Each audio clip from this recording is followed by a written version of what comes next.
안녕하세요. 저는 수원에 거주하며 결혼 10년 차 원수였던 남편과 이혼을 하고 예쁜 남매들을 혼자 키우며 살고 있는 여성입니다. 아이가 있는 집은 아실 거예요. 애 때문에서라도 참고 살 수 있으면 살아야겠다 싶은 생각이 들거든요. 살면서 몇 번 고비가 있었지만 그래도 애가 있으니 어떻게든 참고 살려고 했는데 은혜도 모르는 사람에게 더 이상 자비를 베풀지 말자는 생각이 들었습니다. 저희는 직장에서 처음 만나게 됐어요. 많은 직원들 중 남편이 눈에 띄었던 이유는 다른 직원들과는 다르게 직접 커피를 사 먹는 모습을 보지 못했거든요. 누가 사주거나 회식하고 나서 법인카드로 마시는 커피가 아니고 따로 돈 주고 커피 마시는 모습을 본 적이 없었어요. 이때까지만 하더라도 대수롭지 않게 생각했는데 한 번은 저희 회사에 20대 중반 막내 신입이 들어왔습니다. 저희는 신입보다는 경력직들이 많이 들어오는 편이었기에 몇 년 만에 처음 들어오는 신입이었어요. 그러다 보니 많은 분들이 챙겨주시려고 했고 저 역시도 불편한 건 없는지 많이 물어봤었죠. 처음 신입 직원을 봤을 땐 여우같이 생겼다고는 느꼈는데 성격도 여우더라고요. 눈웃음을 살랑살랑 치며 남자 직원들에게 커피는 물론이고 밥까지 얻어먹는 일이 수두룩했어요. 미울한테만 그런 것도 아니고 유부남들에게도 눈웃음을 치며 애교를 부리니 저희 직원들 중 남자라면 이 직원에게 밥이든 커피든 한 번씩은 사줬을 거라 생각했어요. 근데 오직 딱 한 사람, 제 남편만 껌 한 통도 사준 적이 없다는 거예요. 그러니 사람이 괜히 달라 보였습니다. 이 대리님만 그 여직원한테 아무것도 안 사준 거 알아? 여자인 우리도 황사원님한테 뭐 하나씩 사줬었잖아. 정말 여자인 우리도 넘어갔는데 이 대리님 다시 보이네. 새로 들어온 여자 직원의 여우같이 생기고 여우짓을 하는 모습에 여자인 저희도 껌뻑 넘어갈 때가 있었거든요. 이런 말을 들으니 남편에게 호감이 확 생기더라고요. 결혼하고 나서도 다른 여자랑 바람 피우는 남자들도 많다고 하는데 이 남자라면 한눈 팔지 않을 거라고 생각했어요. 그래서 제가 먼저 고백도 하고 결혼도 적극적으로 밀어붙였습니다. 연애를 하는 동안에도 남편은 한결같았어요. 제가 남편한테 얻어먹은 것이 없었어요. 데이트도 남편 집에서 밥 해먹고 나갈 정도였거든요. 오늘은 좀 나가서 먹으면 안 돼? 이번 주 내내 집에서만 데이트했잖아. 밖에 나간다고 해도 다를 거 없잖아. 그리고 우리 결혼 계획도 하고 있는데 한 푼이라도 더 모아야지. 우리 부모님이 도와주시는 상황도 아닌 거 알잖아. 시댁이 저희 결혼에 도와줄 수 있는 형편도 아니었기에 남편은 돈 하나하나 나가는 것에 더 예민하게 굴었습니다. 사실 부모님 돈을 너무 당연한 듯이 바라는 것보다는 저희 힘으로 결혼하려고 하는 남편의 모습이 그때는 더 멋있었거든요. 그렇게 저희는 결혼식 날짜를 잡고 상견례 등 다른 결혼 준비를 하려고 알아보는 도중에 아이가 생겨버렸습니다. 그래서 어쩔 수 없이 결혼 날짜를 앞당기게 됐어요. 애 생겨서 결혼하는 것 때문에 시댁에서 나를 너무 무시하면 어쩌나 싶은 마음도 있었지만 예상과 다르게 시어머니는 따뜻하신 분이셨습니다. 애 생겨서 빨리 결혼한다는 소리에 시어머니는 저를 따로 부르셔서는 돈 지어주시고 잘 챙겨 먹어야 한다고 하셨어요. 그리고 애가 있으니 살 집이 중요하다고 집에 들어갈 돈도 보태주셨습니다. 저희 집은 여유가 있는 편이었기에 남편은 은근슬쩍 저희 부모님께 지원을 해주시길 바랬고 그런 표현도 자주 했어요. 우리 부모님은 없이 사셨는데도 돈 보태주신 거 알지? 자기네는 넉넉금천이잖아. 어떤 사람들 보면 처가에서 집 대출 안 받게 집 마련해줬다고 하던데 우리도 그렇게 해주시려나? 우리 반반 결혼하기로 한 거 기억 안 나? 어머님이랑 아버님 우리한테 보태주신 만큼 우리 부모님한테 손 벌릴 거야. 그 이상은 도움 안 받을 거니까 그렇게 알아. 상황이 다르니까 그러지. 그리고 저번에 보니까 뒷선 차 타고 다니시던데. 그리고 아버님은 사업하신다고 하니까 어느 정도 보태주시면 우리가 생활하기 편할 거 아니야. 지금 양가 어른들께 받는 것만으로도 충분해. 그리고 우리가 좋아서 결혼하는 건데 양가 어른들한테 부담 드리는 건 말이 안 되지. 남편은 저희 친정에서 조금이라도 더 도움을 받으려고 했지만 그 모습이 너무 얄밉더라고요. 물론 저희 친정이 여유가 되니 도와줄 수 있는 부분들이 있기도 했지만 그걸 너무 말하는 모습을 보이니 더 해주기 싫었던 것 같아요. 친정에서는 이것저것 챙겨주시겠다고 했지만 제가 거절했습니다. 둘이서 반반 결혼하기로 했으니 저희 힘으로 결혼하겠다고 했어요. 남편은 그런 저를 보면서 뭘 그렇게까지 하냐고 했지만 이렇게 하고 싶은 마음이 들었습니다. 제가 완강하게 나오니 저희 친정 부모님도 알겠다고 하고는 시댁에서 해준 만큼 지원을 해주셨어요. 그렇게 저희는 양가 어른들께 똑같이 지원을 받고 결혼하게 됐습니다.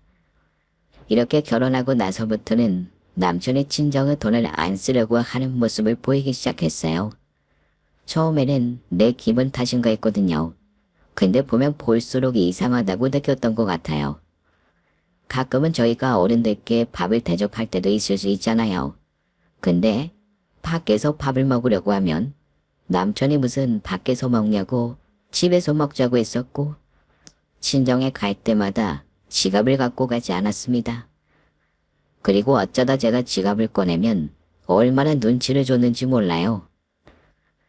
저번에 우리 부모님이 내셨으니까 오늘은 우리가 낼 수 있는 거 아니야? 꼭 그렇게 계산할 때마다 눈을 흘게 하겠어? 그때는 우리가 과일 사들고 갔었잖아. 그래서 장모님이랑 장인어른이 밥값 내셨던 거 기억 안 나?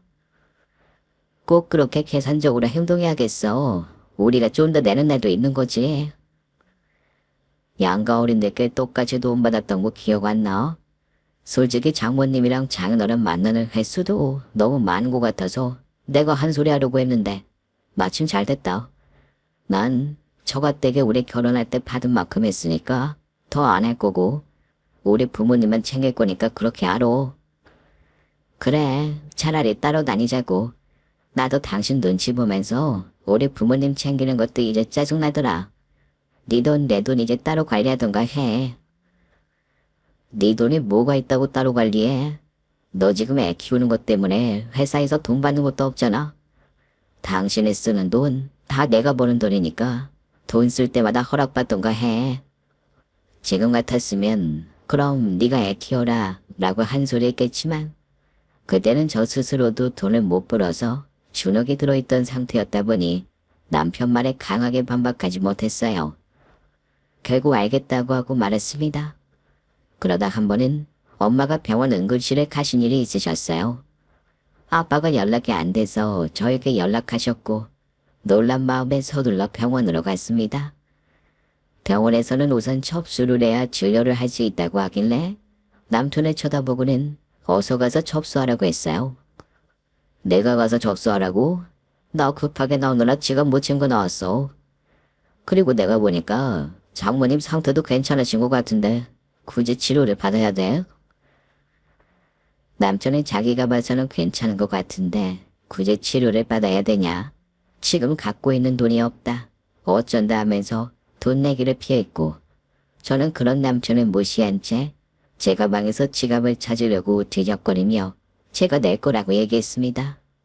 나 지갑 가져왔고 내가 낼 테니까 당신은 가만히 있어. 당신한테 돈 내라는 소리 안 할 거니까. 당신이 이럴 것 같아서 내가 당신 지갑 차에 두고 왔어. 그러니까 힘들게 찾지 말라고. 뭐라고? 우리 엄마 병원비 내는 게 아까워서 당신이 몰래 내 지갑을 차에 두고 온 거야? 당신이 또 나서서 더 낸다고 할까봐 그런 거야.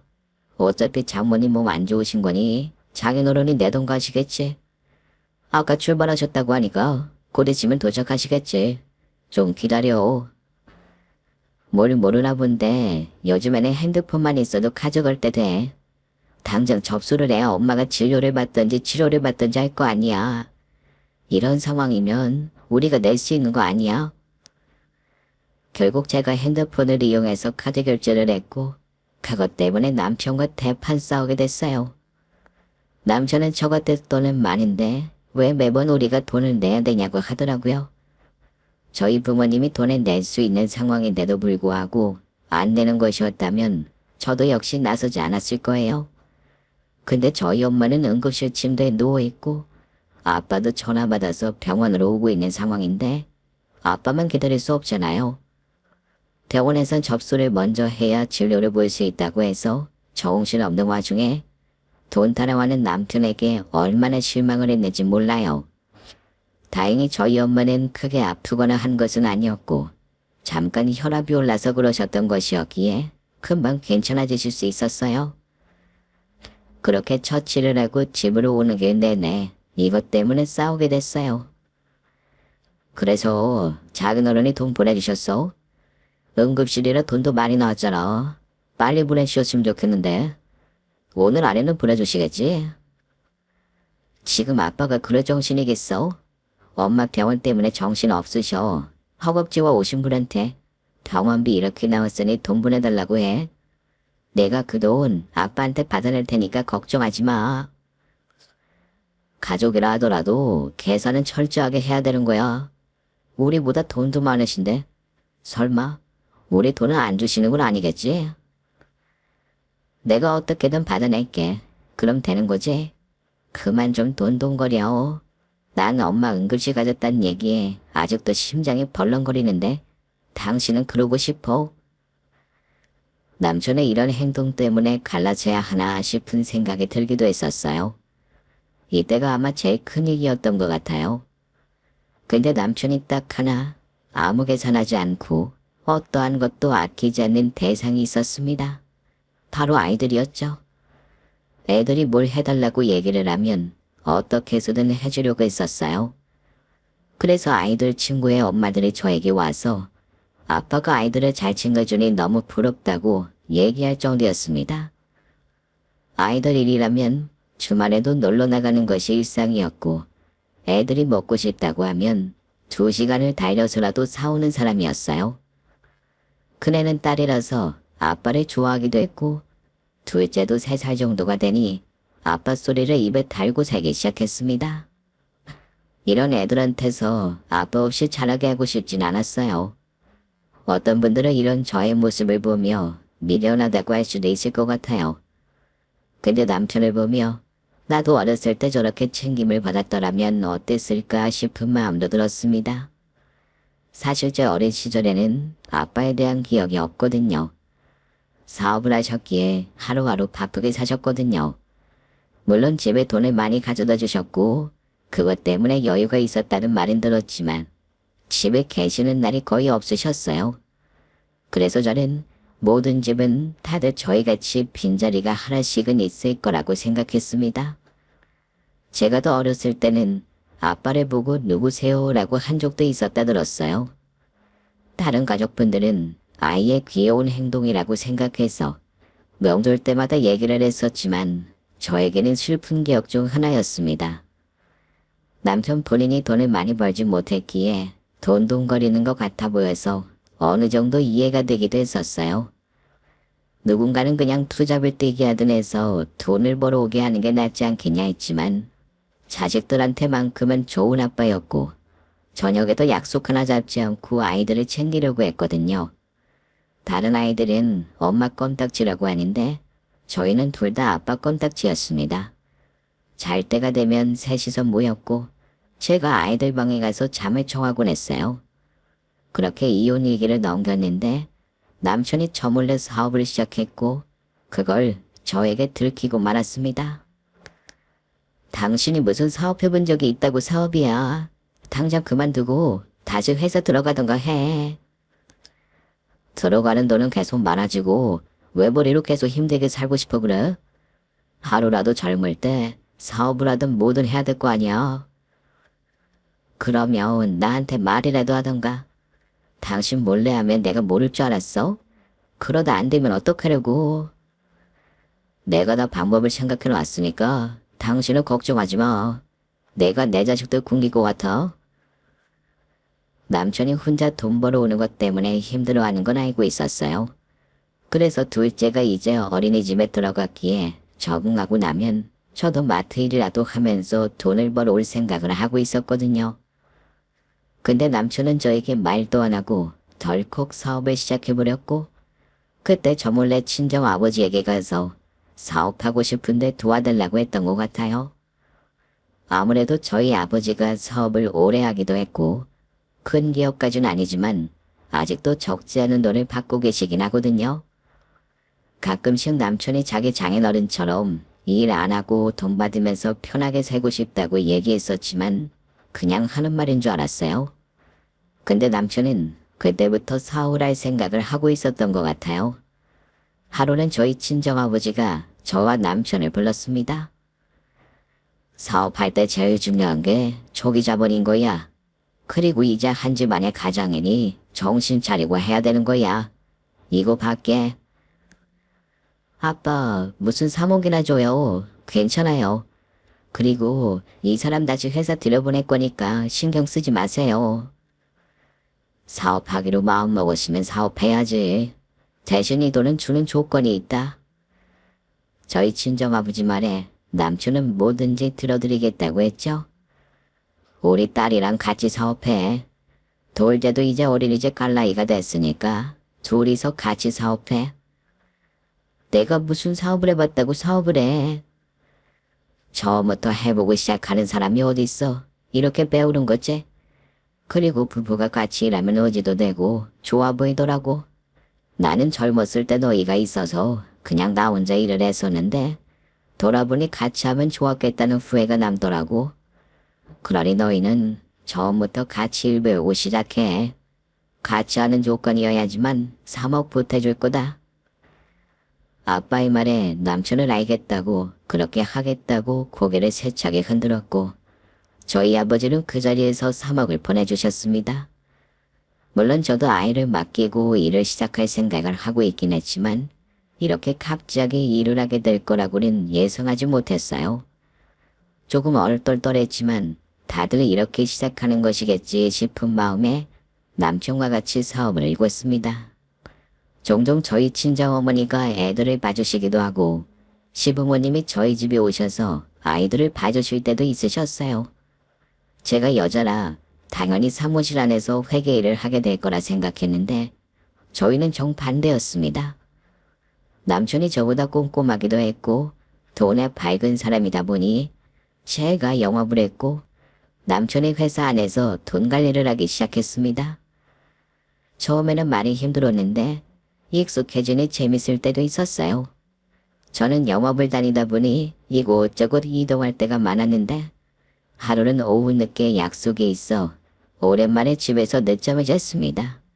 늦지막히 일어나서 옷을 챙겨 입고 회사에 들렸다가 거래처에 가려고 주차장에 내려가는데 어떤 차 한 대가 제 차를 가로막고 있더라고요.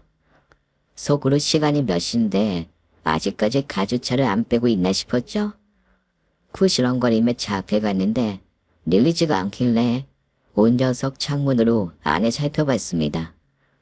역시나 중립기어를 둔 게 아니라 주차를 해버렸더라고요. 그래서 꼼짝도 안 했던 것이었어요. 그래서 전화를 해서 따지려고 앞유리에 있는 전화번호를 봤는데 저희 남편 전화번호가 적혀 있었습니다. 몇 번을 확인해도 남편 번호였어요. 이상하다는 생각에 남편에게 전화해서 차에 당신 전화번호가 있는데 이게 무슨 일이냐고 물어봤습니다. 남편은 헐레벌떡 와서는 회사 차를 쓰려고 샀다는 식으로 말을 하더라고요. 그래서 제가 차 안에서 차량 등록증 확인을 했는데 법인 차량이 아닌 개인 차량이었어요. 뭐야, 회사 차로 산 거라며? 그러면 법인으로 되어 있어야 되는 거 아니야? 지금 개인으로 되어 있는데? 심지어 당신 이름으로. 당신 나 몰래 차 뽑은 거야? 심지어 2달 전에 샀었네.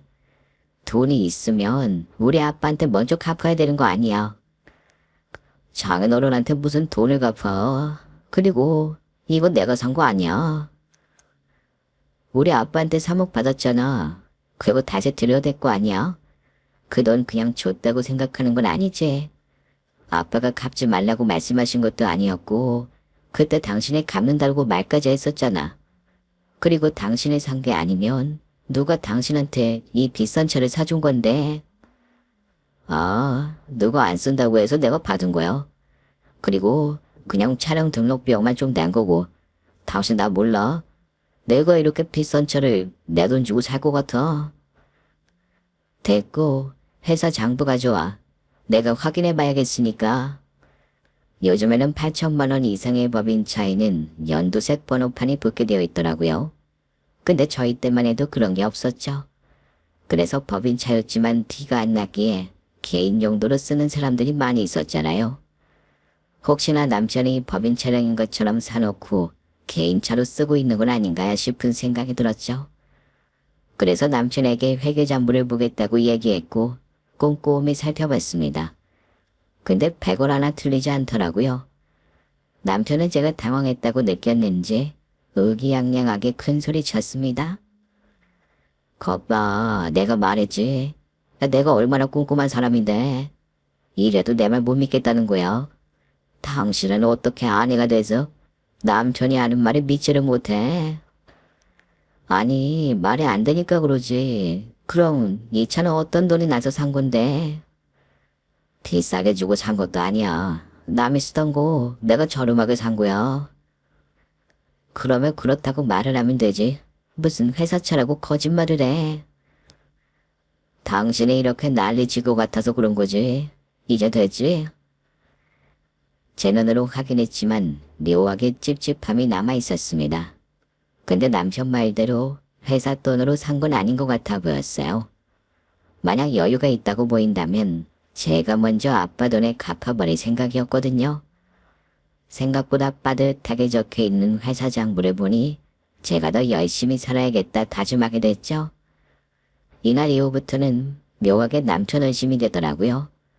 딱 눈에 띄는 건 없었지만 제 오감이 곤두선 느낌이랄까요. 당신 나한테 뭐 속이는 거 없어? 솔직하게 말해. 아, 또 시작이야. 당신 이러면 의처증이야. 내가 뭘 숨긴 게 있다 이래. 그리고 당신 돈으로 장부까지 확인해봤잖아. 안 그래도 돈 없어서 짜증나는데 집구석에서 당신한테 이런 소리까지 들어야겠어? 이러니까 내가 집에 들어오기 싫은 거야. 남편은 저에게 성질을 내며 돈 없다는 소리만 반복했어요. 그래서 저도 그날 이후로는 회사 돈에 대해서 별다른 이야기를 하지 않았습니다. 그러던 어느 날 제 핸드폰이 조금씩 버벅거리기 시작했어요. 그래서 컴퓨터를 켜서 인터넷을 봐야겠다 싶은 생각에 마우스를 움직였는데 화면이 바로 켜지더라고요. 남편이 컴퓨터를 제대로 안 껐구나 싶은 생각에 모니터를 봤더니 은행 사이트가 켜져 있었습니다. 당연히 회사 일을 하는 것 때문에 제대로 전화를 안 했다고 생각해서 요즘 회사 상태는 어떤가 확인해 보는데 조금 이상하더라고요. 왜 그런가 봤더니 회사 아이디로 로그인한 게 아니라 남편 아이디로 로그인되어 있었습니다. 그래서 그냥 로그아웃 하려고 했는데 그 순간 신우이에게 500만 원 보내준 내역이 보였습니다. 그래서 남편에게 왜 신우이한테 돈을 보냈냐고 난리쳤죠. 형님한테 보낸 돈 500만 원 뭐야? 돈 없다며? 매번 돈 없다고 말해놓고 형님한테 500만 원 보낼 돈은 있어? 누나 애 낳은 거 몰라? 산후조리 하라고 내가 보내준 거야. 형님이 당신 애 낳았어. 당신이 뭔데 형님 산후조리원비를 내? 너 내가 애 낳고 산후조리원 가고 싶다고 할 때 뭐라고 했어? 2주밖에 못 있는데 돈 300만 원은 너무한 거 아니냐고 했지. 그래서 우리 엄마 불러서 200만 원 드리고 집에서 산후조리 했어. 근데 뭐 아가씨 산후조리원비 하라고 500만 원을 보내줬다고? 아, 누나는 당신보다 더 늦은 나이에 애 낳은 거잖아. 그러니까 산후조리 더 신경 써야지. 그리고 매형은 돈을 많이 못 벌어서 온 마디가 쑤시는데 산후조리도 못할 것 같다고 하면서 펑펑 우는데 그걸 그냥 내버려둬? 그냥 누나 뭐 망가지든 말든 내버려두냐고. 당신도 애 낳아봐서 알잖아. 내가 안 된다고 해도 당신이 그래도 산후조리원비는 보내줘야 된다 해야 되는 거 아니야? 뭐가 됐든 이거 그냥 주는 돈 아니라고 형님한테 제대로 말해. 당장 목돈 주는 게 어려우면 한 달에 20만 원이든 10만 원이든 꼬박꼬박 돈 갚으시라고 해. 당신이 안 그래도 내가 그렇게 말하려고 했어. 지금 누나가 몸도 안 좋고 그러니까 우선 돈 먼저 보내준 거지. 다 받아낼 거니까 걱정하지 마. 제가 애 낳을 때는 부모님 세대 때 산후조리원 같은 것도 없었다. 그리고 시간 지나면 다 괜찮아진다고 하면서 산후조리원 가는 걸 그렇게 눈치 주더니 신우가 산후조리 못한다는 소리에 돈 500만 원을 보내준 남편이 야속하게 느껴졌습니다. 매번 돈 없다고 하면서 시당 일에는 돈을 척척 보내주는 것 같다는 생각이 들었고 이거는 그냥 넘어가면 안 되겠다. 진짜 뭐가 되든 자세히 파헤쳐 보는 게 좋겠다 생각했던 찰나 친정아버지가 쓰러졌다는 연락을 받았어요. 예전에 저희 엄마도 응급실에 실려가신 적이 있었기에 아버지도 그러신가 싶은 생각에 친정엄마한테 전화를 걸었습니다. 근데 전화를 받지 않으시더라고요. 정신없으셔서 그런가 보다 생각하고 저도 병원으로 가고 있었습니다. 병원에 도착하기 10분 전 친정엄마한테 전화가 와서 받았고 전 그대로 브레이크를 밟을 수밖에 없었죠. 천천히 오거라.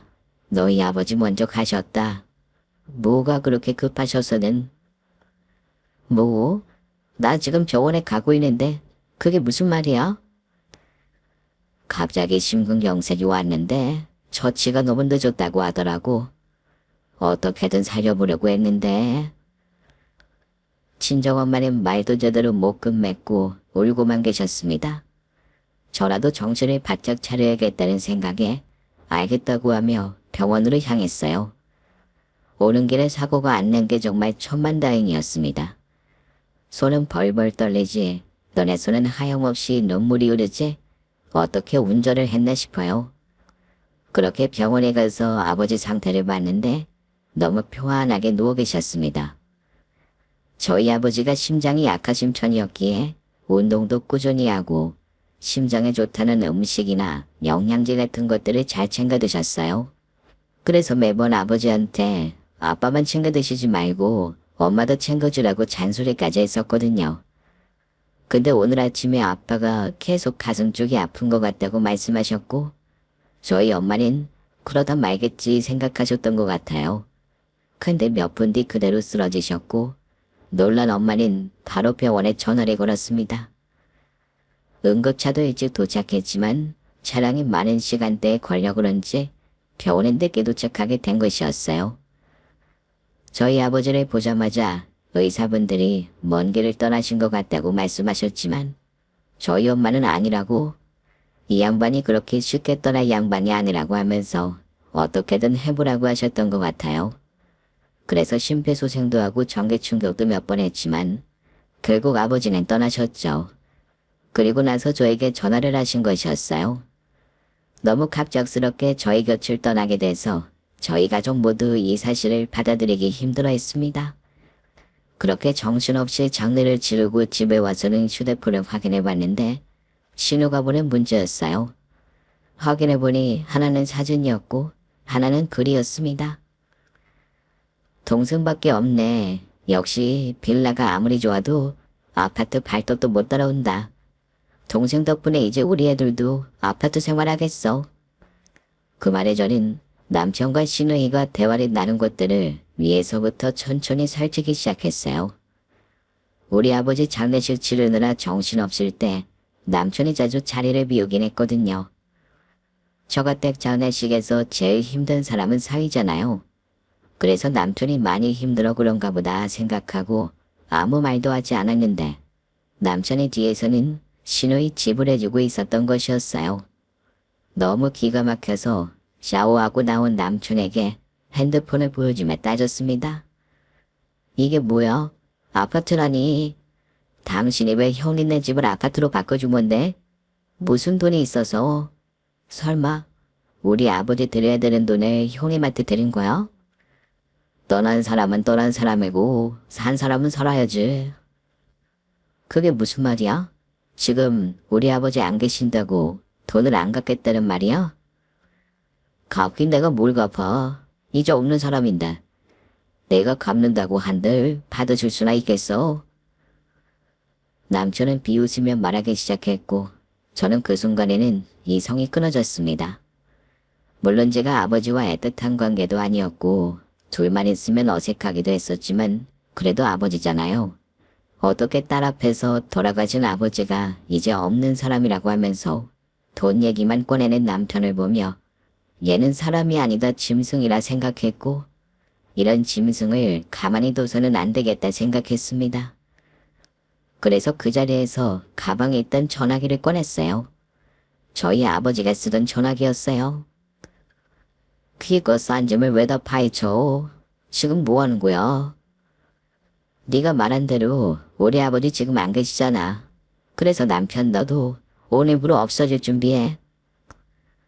남편에게 통보하듯이 말하고는 저는 통화 버튼을 눌렀습니다.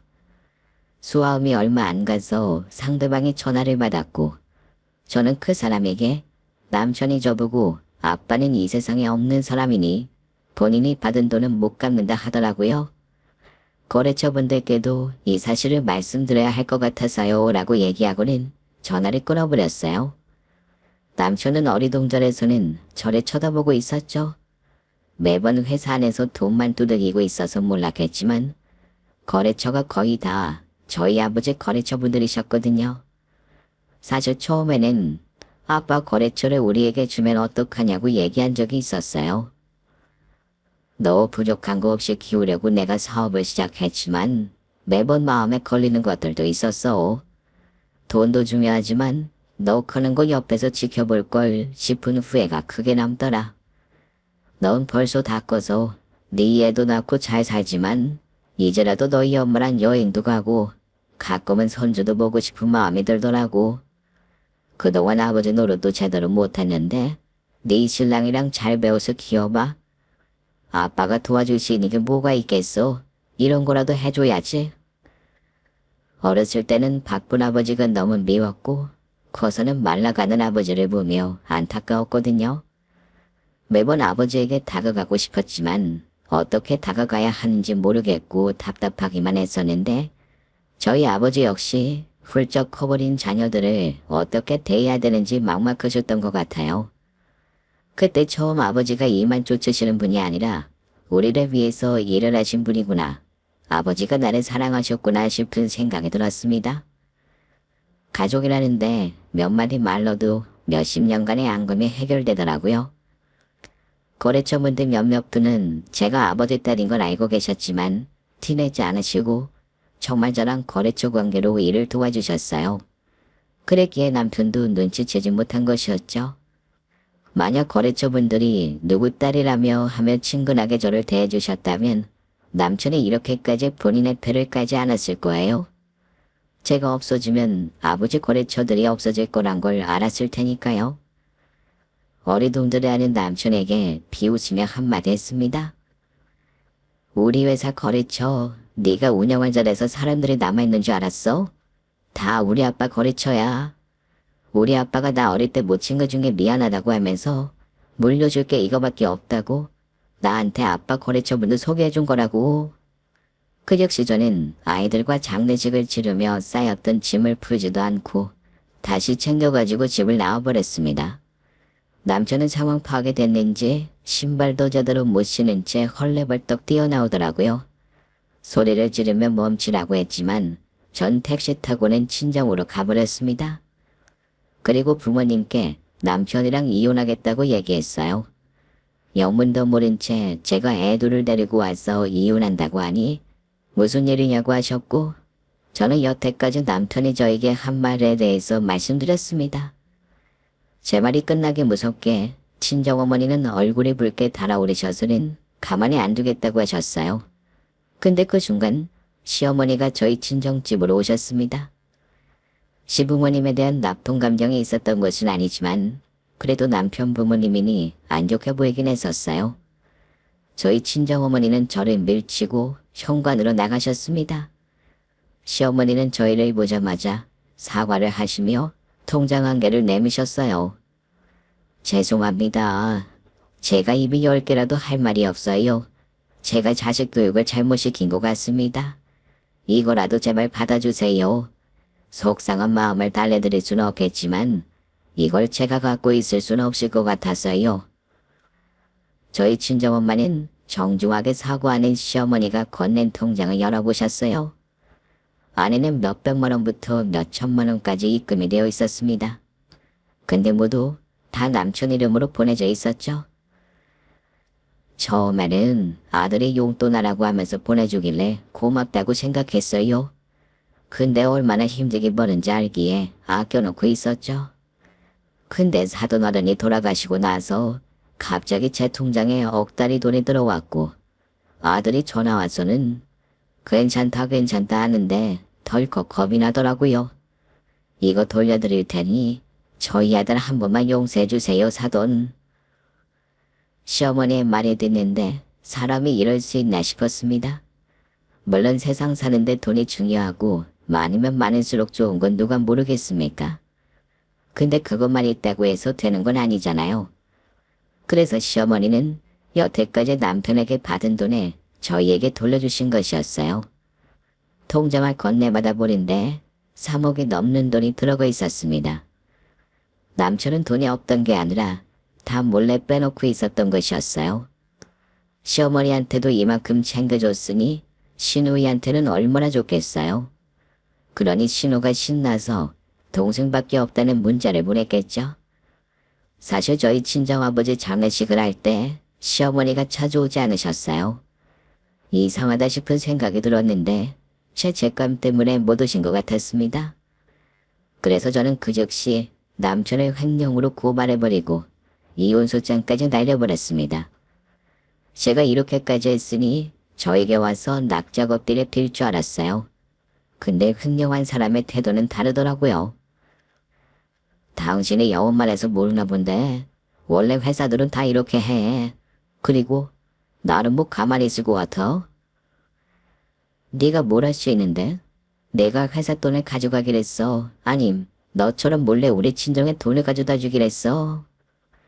너 지금 거래처 싹 다 끊게 만들었잖아. 이거 영업방이야. 너 내가 신고할 거야. 지나가던 개가 없겠다. 신고해. 어디 누가 다 잘못했는지 따져보자고. 내가 잘못한 게 있으면 그것에 대한 죄값 달게 맞을 거야. 그러니까 너도 네 죄값 달게 받아. 아마 달진 않을 거야. 내가 찾아보니까 횡령으로 감옥 들어가는 사람들이 많더라고. 여태까지 형님한테 뿌린 돈이 있으니 형님이 따로 영치금이나 그런 거 챙겨주겠지. 그리고 네가 뭔데 나한테서 애들을 데려가. 이혼하더라도 애들 내가 키울 거야. 애들은 당신보다 나를 더 좋아하는 거 몰라. 그래, 내가 그래서 너랑 같이 산 거야. 네가 애들한테까지 못했으면 내가 너를 왜 데리고 살았겠니? 그리고 애들은 너한테 보낼 생각 없으니까 꿈깨. 애들이 널 따라갈 것 같아. 잘 때만 되면 나 찾는 애들이야. 네가 돈을 벌어야 애들을 먹여 살리지 않겠어? 너 무슨 수로 애들 키울 건데? 집은 있니? 아니 하다못해 돈은 벌 수 있고. 너 지금 회사 망하기 직전이잖아. 근데 무슨 애들을 키운다고 난리야. 애들 고생시킬 생각 말고 양육권 포기해. 그러면 내가 어느 정도 참작해서 재산 분할 해줄 테니까. 남편은 본인이 자식을 끔찍하게 생각했기에 자기가 데려와서 키울 거라고 하더라고요. 그러면서 저보고 양육비로 300만 원을 보내라고 하는데 이제는 자기 자식들로 돈을 벌 생각을 하는구나 싶었어요. 어떻게든 지면 안 되겠다 싶은 생각이 들었고 악착같이 버텼고 그러는 와중에 남편 회사가 망해버렸습니다. 당장 돈이 없으니 신우한테 가서 돈을 빌려달라고 했나 봐요. 시어머니는 여태까지 남편이 한 행동이 있으니 인연 끊고 살자고 하셨고 신우이는 자기가 그 돈을 왜 주냐며 난리를 쳤다고 들었어요. 같은 동네에 살고 있다 보니 제가 알고 싶지 않아도 실액 소식이 들려오더라고요. 시어머니야 그렇다 쳐도 신우이까지 남편을 홀대할 거라는 생각은 하지 못했거든요. 근데 신우이는 본인한테 손해가 생길까봐 남편의 미련인 것이었어요. 결국 그 사람은 어디에도 속하지 못한 낙동강 오리알 신세가 되어버렸습니다. 그것 때문에 마음고생을 심하게 했는지 나중에 이혼 판결을 낼 때 보니 얼굴이 반쪽이 되어 있더라고요. 그렇다고 해서 불쌍하다는 생각이 들진 않았어요. 자업자득이라고 생각했죠. 이혼 소송까지 마무리되고 제 갈 길 떠나려고 하는 순간 남편이 저를 붙잡았습니다. 정말 미안해. 난 우리가 돈 많으면 싸울 일이 없을 거라 생각했어. 근데 지금 돌아보니 내가 너무 잘못한 것 같네. 이제라도 알아서 다행이네. 지금부터라도 정신 제대로 차리고 살아. 애들 키울 양육비도 매달 보내줘야 되니까. 내가 다시 사람 되면 그땐 나랑 다시 합쳐줄 거야. 지금이야 이렇게 되더라도 나중에 애들 생각해서 합칠 수도 있는 거잖아. 꿈깨. 내 성이 바뀌는 한이 있어도 너랑 재결합할 생각 없어. 재결합할 생각이었으면 이혼하지도 않았어. 아이들이 있었기에 남편은 재결합에 대한 희망을 갖고 있는 것처럼 보였어요. 하지만 저는 단호하게 그럴 일 없다고 말했습니다. 저는 한번 끝인 사람은 끝이라고 생각하거든요. 아이들에게도 충분히 설명을 해줬기도 했고요. 그래는 그래도 어느 정도 알고 있는 것 같은데 둘째는 아직 어려서 그런가 감을 잘 못 잡더라고요. 그래도 저는 떳떳하기에 아이들에게 숨기지 않을 생각입니다. 그렇게 이혼에 마무리한 후 예전 거래처 분들에게 전화를 드렸어요. 그리고 아버지 회사를 제가 맡게 됐죠. 너희 아버지가 하늘에서 얼마나 좋아하실까? 네가 고등학생 될 쯤부터 아버지가 너한테 사업 물려주고 싶어 하셨거든. 그래서 너한테 대학도 어디 가라, 뭐 배워라 했었잖아. 맞아. 아빠랑 대화도 없이 지냈는데 그땐 갑자기 나보고 경영학을 배우라고 하진 않나. 회사에 도움되는 전공을 선택하라고 해서 내가 말도 안 된다고 했었지. 근데 이렇게 아빠 회사를 맡게 됐네. 어떤 운명은 바꾸고 싶어도 바꿔지지가 않더라. 조금 돌아온 것 뿐이야. 예전에는 아빠와 관계가 서먹했기에 같이 일하는 게 불편할 것 같아서 피했거든요. 근데 엄마 말대로 운명이란 게 있는 것 같아요. 제가 아버지 회사를 물려받는다고 말씀드리니 거래처 분들은 물론 주변 분들도 모두 팔걷고 도와주셨습니다. 그걸 보니 우리 아버지가 정말 잘 사셨구나 싶었어요. 사실 아버지가 제대로 살지 않았다면 누가 저를 도와줬겠어요. 아버지가 벌었던 수익만큼은 아니지만 그래도 꽤 잘 운영되고 있습니다. 처음 아빠가 일을 배우라고 할 때만 하더라도 애까지 키우는 나를 일까지 시키고 싶으신 건가 싶었거든요. 근데 아버지는 저희 남편의 성향을 들여다보셨을지도 모르고 어떻게든 저에게 일을 가르쳐서 아버지 회사를 물려주고 싶어 그러셨을지도 몰라요.